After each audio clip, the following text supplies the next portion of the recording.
Shame leads to stasis.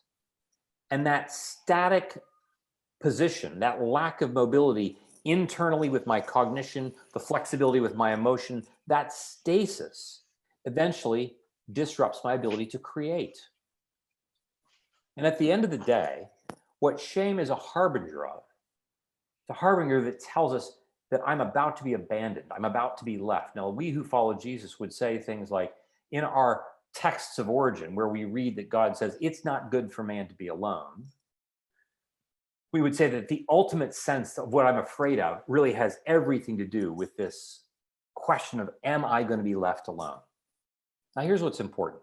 All these things that I've just talked about with shame are things that take place in a context of a story.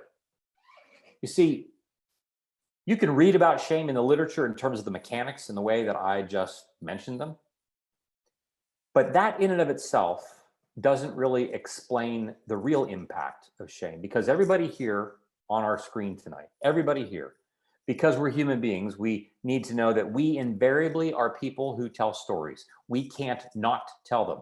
We are always in the business of telling stories. From the time we begin to acquire language, we are using language to make sense of things in the world. We like to say in our business, first we sense, and then we make sense of what we sense. And we are doing this 24/7.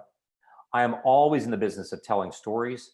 And what's important is that shame finds my story to be the context in which it takes root. And then it begins to shape the very story that I tell.